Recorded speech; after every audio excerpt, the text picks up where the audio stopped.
ಶೂನ್ಯದಿಂದ ಎಲ್ಲವೂ ಸೃಷ್ಟಿ. ನಾವು ಇಂಗ್ಲೀಷಲ್ಲಿ ಹೇಳೋದಾದರೆ ನಥಿಂಗ್ನೆಸ್ ಟು ಕ್ರಿಯೇಷನ್. ಈ ಕ್ರಿಯೇಷನ್ ಹೇಗಾಯಿತು? ಈ ಕ್ರಿಯೇಷನ್ ಸತ್ಯವೇ? ಈ ಕ್ರಿಯೇಷನ್ ಮಿಥ್ಯವೇ? ನಥಿಂಗ್ನೆಸ್ ಅಂತ ಹೇಳಿದರೆ ಏನೂ ಇಲ್ಲತ್ತು. ಈಗ ಒಬ್ಬ ಬಿಸ್ನೆಸ್ ಮ್ಯಾನ್ ಇರ್ತಾನೆ, ಅವ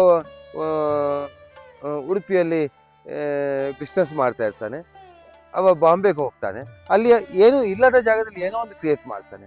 ಅದೇ ರೀತಿಯಲ್ಲಿ ಈ ಸೃಷ್ಟಿಯ ಕ್ರಿಯೆ ನಥಿಂಗ್ನೆಸ್ ಅಂದರೆ ಶೂನ್ಯದಿಂದ ಆರಂಭವಾಗಿದೆ. ಅಗ್ನಿಮೀಳೆ ಪುರೋಹಿತಮು ಅಂತ, ಅಗ್ನಿಯಿಂದ ಆಕಾಶ, ಆಕಾಶದಿಂದ ಗಾಳಿ, ಗಾಳಿಯಿಂದ ಭೂಮಿ, ಭೂಮಿಯಿಂದ ನೀರು, ಹೀಗೆ ಸೃಷ್ಟಿಯ ರಚನೆ ಅಂತೇಳಿ ವೇದಗಳು ಸಾರುತ್ತವೆ. ಅದೇ ರೀತಿಯಲ್ಲಿ ನಥಿಂಗ್ನೆಸ್, ಯಾಕೆಂದರೆ ವೇದದ ಮೊದಲ ಮಂತ್ರನೇ ಪೂರ್ಣಮದಂ ಪೂರ್ಣಮಿದಂ ಅಂತ ಶುರುವಾಗುತ್ತೆ. ಅಂದರೆ ಶೂನ್ಯದಿಂದ ಶೂನ್ಯದೆಡೆಗೆ ಅಂಥೇಳಿ. ಅದಕ್ಕೆ ನಮ್ಮ ಈ ಏನು ಅಸ್ತಿತ್ವ ಉಂಟು, ಇದು ಪಂಚಭೂತದಿಂದ ಆದ ಅಸ್ತಿತ್ವ. ನಮ್ಮದು ದಾರಿ ಕೊನೆಗೆ ನಥಿಂಗ್ನೆಸ್ಸಿಗೆ ಹೋಗುವಂಥದ್ದು. ಇದನ್ನು ಎಲ್ಲರೂ ತಿಳ್ಕೊಂಡು ಆ ಭಗವಂತನಲ್ಲಿ ಶೂನ್ಯರಾಗಬೇಕು. ನಾವು ಗುರು ಹತ್ರ ಹೋಗುವಾಗ ಶೂನ್ಯರಾಗಬೇಕು ಅಂತೇಳಿ ನನ್ನ ಪ್ರಾರ್ಥನೆ.